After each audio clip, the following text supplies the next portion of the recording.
மகிழ்ந்து பாடிடுவோம்.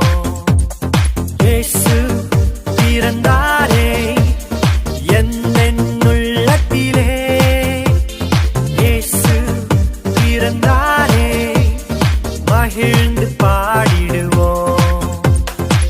பாவங்கள் போக்கிட இரட்சகர் பிறந்தாரே, சாபங்கள் நீக்கிட நித்தியர் பிறந்தாரே. கர்த்தருடைய பரிசுத்த நாமத்திற்கு ஸ்தோத்திரம் உண்டாவதாக. ஆண்டவராய் இயேசு கிறிஸ்துவின் நாமத்திலே இந்த நாளிலும் கூட, இந்த மாதத்திலிருந்து நாம் யாவரும் ஆண்டவராய் இயேசு கிறிஸ்துவின் பிறப்பை குறித்து நாம் தியானித்துக் கொண்டு வருகிறோம். அநேக இடங்களிலே தேவனுடைய நற்செய்தியை பிரசங்கித்துக் கொண்டு வருகிறார்கள். இந்த நாளிலும் கூட இயேசு கிறிஸ்துவின் பிறப்பை, பரலோக தேவ மனித மைந்தர் பரிசுத்த பிறப்பை குறித்து நாம் யூடியூப் சேனல் நிமித்தமாக பேசிக்கொண்டு வருகிறோம். தேவன் பிறந்த நோக்கம், அவர் எவ்வாறாய் பிறந்தார், எந்த நோக்கத்தோடு கூட கர்த்தர் பிறந்தார், பரிசுத்தமாய் எவ்வாறாய் பிறந்தார் என்று சொல்லி இந்த நாளில் பார்க்க போறோம். ஆகிலும் இந்த நாளிலும் கூட ஒரு வசனத்தை வாசிக்கலாம். லூக்காவின் சுவிசேஷம் 2ஆம் அதிகாரம் 10-11 வசனங்களை, 2 வசனங்களை நாம் வாசிக்கலாம்.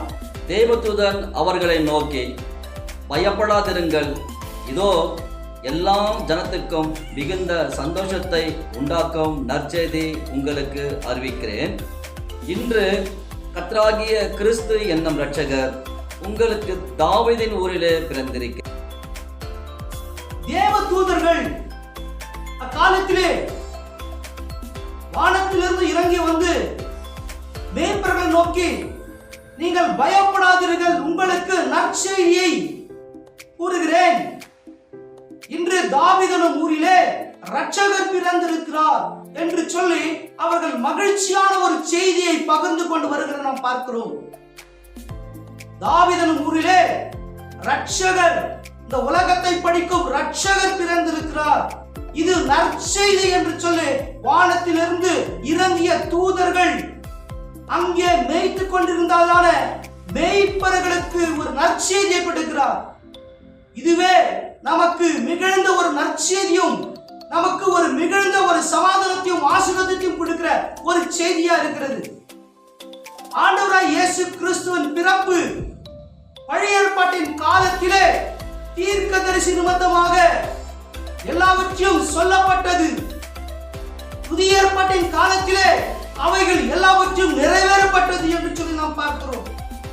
ஆண்டவராய் இயேசு கிறிஸ்து ஆதி ஆகமம் 3ஆம் அதிகாரம் 15ஆம் வசனத்திலே கர்த்தரே ஒரு வார்த்தை சொல்லுகிறார். அந்த வார்த்தையிலே, உனக்கும் உன் வித்துக்கும் அவள் வித்துக்கும் பகை உண்டாக்குவேன், அவன் உன்னுடைய தலையை நசுக்குவான். ஆகவே நாம் பார்க்கும்போது ஆண்டவராய் இயேசு கிறிஸ்து முன்குறிக்கப்பட்டவர். நமக்காக, நம்மை மீட்டெடுக்க அவர் முன்குறிக்கப்பட்டவர்.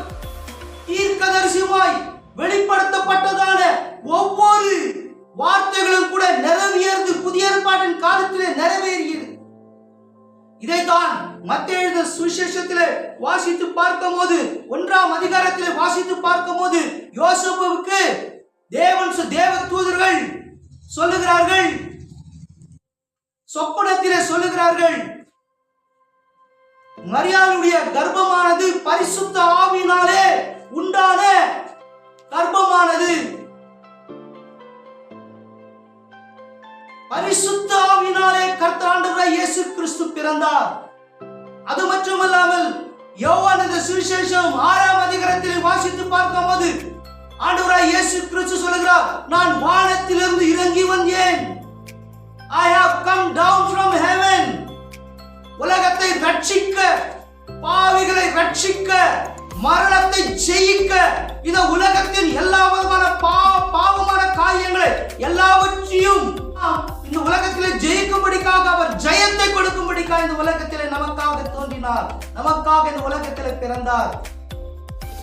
அவர் பிறந்ததை ஒவ்வொன்றுமாக நாம் வாசித்து பார்க்கும்போது பழைய ஏற்பாட்டின் காலத்திலே ஒவ்வொரு தீர்க்கதரிசன மொத்தமாக கூறப்பட்டது. ஏசாயாவின் தீர்க்கதரிசன புத்தகம் 7ஆம் அதிகாரம் 14ஆம் வசனத்தை வாசித்து பார்க்கும்போது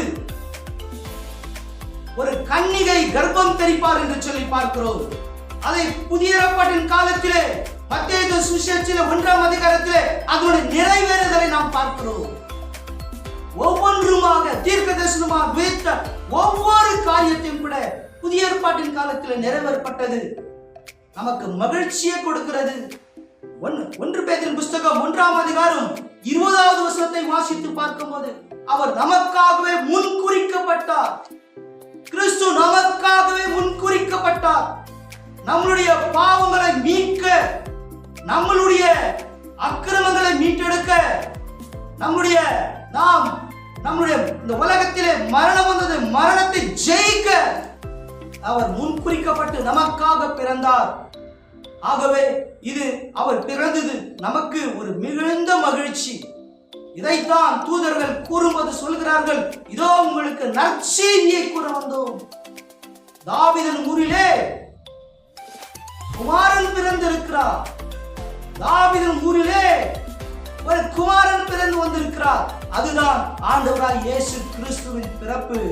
நாம் மகிழ்ச்சியோட கூட நாம் இருக்க வேண்டும்.